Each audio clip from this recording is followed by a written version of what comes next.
Hello everyone. So we are starting the Unit 3 Review Desmos activity, and so I'm going to be going over screens 1, 2, and 3 for guided instruction, and then Mr. Mountjoy will do 4, 5, and 6. So our directions on screen 1 say, without using a calculator, solve each equation. It is expected that some solutions will be expressed using log notation. Be prepared to explain your reasoning. So I'm going to go through problems 5 and 6 on this screen, and then you're going to do 7 and 8. So looking at number 5, we're told that 10 to the power of x is equal to 315. We know that what we want, we're looking for that exponent. We're looking to figure out what is x. So in order to figure out what that is, we have to undo this base 10. So in order to undo that base 10, we have to think about what is the opposite, what's the inverse operation. And so that's something that we discussed in class this week. So in order to undo something with a base 10, I have to use log base 10. So I'm taking the log base 10 of 10 to the power of x. And if I do that to the left side, I have to also do that to the right side. So I'm going to take log base 10 of 315. And because log base 10 and base 10 are inverses of each other, they're going to cancel out, and I'm just going to be left with my funny looking exponent x. So x is equal to log base 10 of 315. And it says, because the direction said to not use a calculator, I'm just going to leave my answer as x is equal to log base 10 of 315. This is a precise answer. This is the exact, if I was to actually evaluate log base 10 of 315, it would be some decimal, but this is the way that I can write that decimal accurately. So I'm going to leave my answer as x is equal to log base 10 of 315. So moving on to number 6, we have another problem that's really similar. We have base 10. And I have the x and the exponent. So I'm going to try to get that x by itself. But this time we have a constant. So we're multiplying by a constant. Okay. And in order to undo, I'm going to undo everything one step at a time to get to that x by itself. So the first thing I'm going to do is undo this times 2 by dividing by 2. And if I'm dividing the left side by 2, I have to also divide the right side by 2. So those 2's are going to cancel out. I'm going to be left with 10 to the power of x on the left side and 400 on the right side. So 10 to the power of x is equal to 400. And I still want to figure out what is that x in the exponent. Okay, what can I raise 10 to the power of to get that 400? So what I have to undo now is that base 10. And like we saw in number 1, if I want to undo a base 10, I take the log of that same base. So I'm taking the log of the left side, and I'm going to take the log of the right side also. And because they are inverses, that base 10 and log base 10 are going to cancel each other out, and I will be left with just the exponent. And in this case, the exponent is x, and that's equal to log base 10 of 400. And again, I'm not using a calculator to evaluate that, so I'm going to leave it in this precise format. X is equal to log base 10 of 400. All right. So I want you to now pause the video and finish problems 7 and 8 on your own. and then we can talk about them in class tomorrow. For now, once you pause that video, once you're done doing 7 and 8, you can go ahead and move on to screen 2 with me. So on screen 2, the directions say, without using a calculator, solve each equation. It's expected that some solutions will be expressed using log notation. Be prepared to explain your reasoning. And there's only 2 problems on this screen, 9 and 10. So I'm going to do 9, and you can do 10 on your own, and we will review that one in class. So for number 9, we have 2 times e to the power of x is equal to 16. So my x, what I'm looking for, what I'm trying to solve for, is in the exponent. So in order to get that by itself, I am going to undo this 2 here. I want to get rid of it. So the opposite of multiplying by 2 is to divide by 2.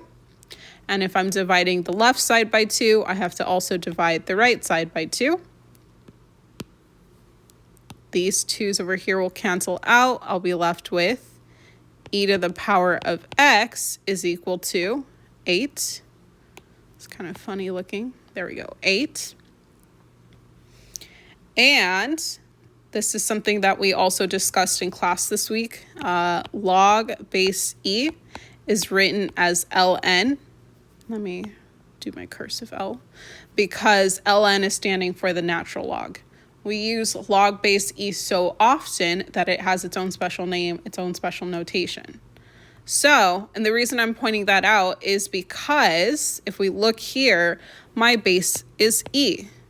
I want to undo that base using log notation. So normally I would write log and then the base of whatever I'm trying to undo. In this case, it's e. So I'm going to write ln of e on the left side and then take the natural log on the right side as well, because whatever I do to the left side, I have to also do to the right side.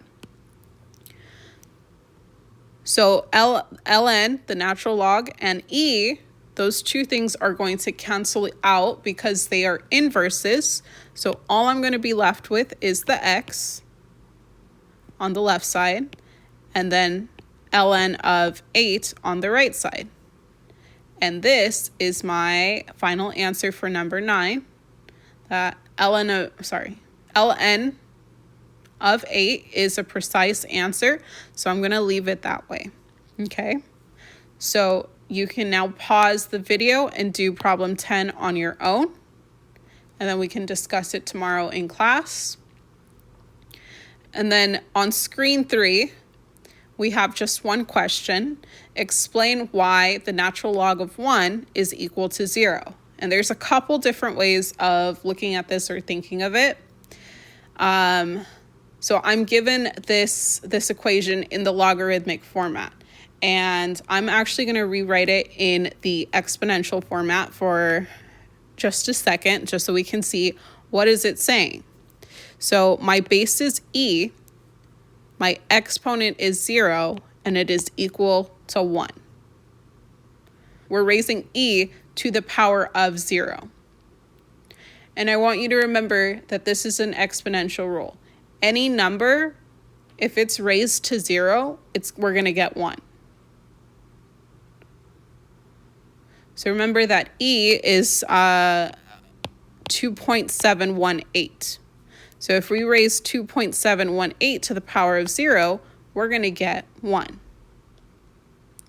Okay, so if I'm explaining why the natural log of 1 is equal to 0, if we raise e to the power of 0, we get 1. Anything to the power of 0 is 1. So if you ever see, it doesn't matter what the base is. The reason I'm saying it doesn't matter what the base is if it's because, so remember, if we are looking at something in the logarithmic form, this is the exponent. So if the exponent is ever equal to 0, it doesn't matter what the base is, because anything to the power of 0 is going to be 1. So for example, if I had log base 2 of 1, the exponent is going to be 0, because if I raise 2 to the power of 0, I'm going to get 1. Okay, so now we're on slide number 4, and we're going to go through 3 more example problems as review before the final. Here's a graph that we're given, and we're going to do some estimating about this graph based off of what we know about it. So here's the graph that represents the exponential function with base e, defined by f of x equals e to the x. So this is the exponential function e to the x. And so we can see that it starts down here near the origin, and as we plug in 1, we get a higher value, 2, we get a higher value, and so on. And then as you get higher and higher, the bigger the exponent, the bigger the value, right? Real quick before we start, I just want to point something out. If you were to plug in 0 right here, so if I wanted to know what is this point right here, it looks like it's the origin, but let's just remember what happens if I do e to the 0 power. What does that give me? And anything to the 0 power is 1. So it looks like it's at the point 0, 0, but it's actually at the point right here, 0, 1 for this function. Okay, so very close. And the reason why I can't tell is because we're counting by 50s. All right, so now that we see that, and we've kind of looked at this graph a little bit, let's see if we can estimate, explain how you can use the graph to estimate logarithms such as ln of 100. So ln is the inverse of this exponential function, right? So if I want to know where e to the x that is equal to 100 is when the ln of 100 is x, right? So these mean the same thing. ln of 100 is the same thing as e to the x equals 100. So we want to know what x is. What is the exponent that makes this true? And we want to estimate it. So what we're going to do is we're going to find this point on the graph.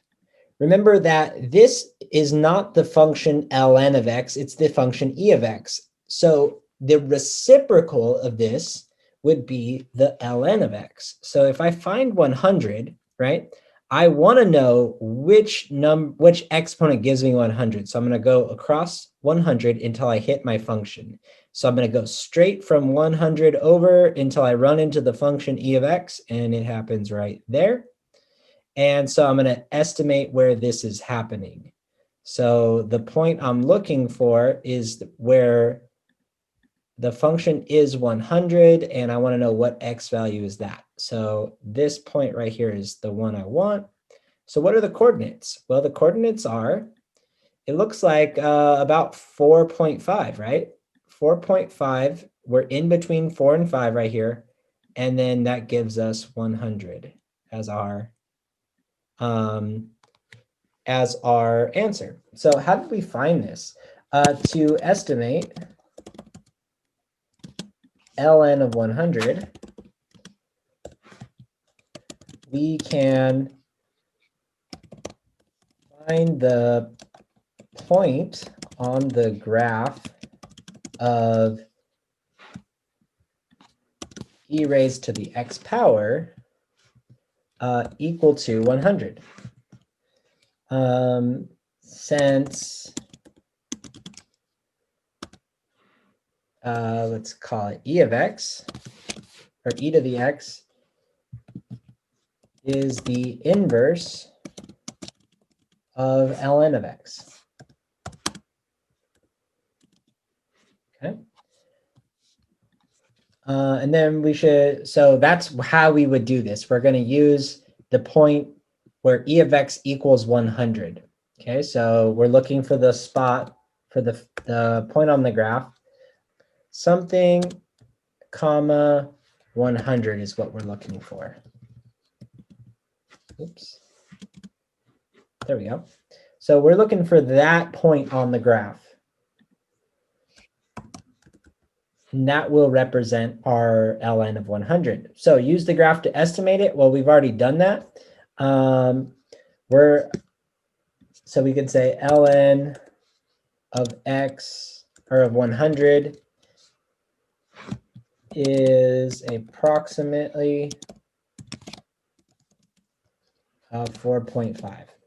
Okay. So that's our approximate guess right now. It looks like it's a little bit more than 4.5, so you can go a little bit higher than I did, but it's pretty close. And then how can we use a calculator to check this estimate? What would you enter into the calculator? So how would we check this? We could check this by inputting e raised to the 4.5,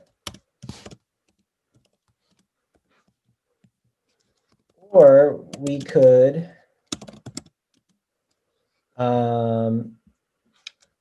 input ln of 100. Okay, so our approximation is 4.5 based off the graph. And checking it on the calculator, we could either do e to the 4.5 or we could do ln of 100. Let's check them real quick. So what is e raised to the 4.5? That's pretty close. We're at 90. And the exact answer is ln of 100. That's going to be the perfect answer, which is 4.60517100186, right? So we were pretty close with our estimate of 4.5. The exact answer is this. And so those are both of the ways that we could estimate that. All right, let's go ahead and move on to the next one. This one is a really good one. So we have, we're going to match each equation to the graph that represents it. So we haven't really talked too much about graphs of log functions, but this is what they look like. Notice that log functions all kind of do the same thing. They start right about here, they come up, and then they taper off. Similar to exponential functions. Exponential functions go the opposite way, right? They start low and then they go higher. So they're inverses of each other. So the shape, it looks like an exponential just flipped on its side. All right. So our four functions here are log base 2 of x, log base 10 of x, log base 5 of x, and log base e of x. And we want to find which one of these is which graph. So how can we figure out which graph matches which base? Well, there's a bunch of ways that we can do this, but what I like to do is I like to think about what exponent I would need in order to get a certain number. So let's say I had 2 raised to the, we don't know yet, so let's call it y. And we want to know, when is that equal to some x? So we get to pick an x on our x coordinate here. I like 100, so I'm going to say, when is 2 to the y power equal to 100? Now, that one I can't do in my head, but I can get pretty close. So if I start multiplying by 2, I get 2 times 2 is 4, times 2 is 8, times 2 is 16, times 2 is 32, times 2 is 64, times 2 is 128. So I got in between 6 and 7. So if I go over to 100 and I go up, here is 6, here is 7. Which graph is in between those 2 points at 100? Well, that's the red graph, right? So A matches with our log base 2. And we got that because we were able to figure out that the exponent we would need to make this true right here would need to be in between 6 and 7. So our y needs to be bigger than 6, and it needs to be less than 7 in order to figure out that it's A. This is the right graph. Okay, so that's how I was able to figure out that one. Let's try another. So let's say I want to find, I'm going to do this one, log base 5. So to find log base 5, I'm going to ask myself, well, where is this reaching 100, right? So if I want to know where is log base 5 equal to 100, I can start multiplying by 5. So 5 times 5 is 25. times 5 is 125. So I've done it in only 3. So I know that the exponent should be bigger than a 2, but less than a 3, because 5 to the third power is too big and 5 to the second power is too small. So it should be in between 2 and 3. So let's go up. Here's 2 and here's 3. Which graph is in between those two? Oh, it looks like it's C. So there it is. We were able to find which graph that is. Now we have 2 more, g of x and j of x. So log base 10 and ln of x. So I'm going to let you try and finish these last 2 up. Is this one B or D? And is this one B or D? So see if you can figure out which graph belongs with log base 10 of x and ln of x. All right, those are your practice problems. Make sure you updated your Desmos, and we're going to continue practicing in class for Thursday or Friday, depending on which day you have us. All right, have a good day, everyone, and we'll see you later.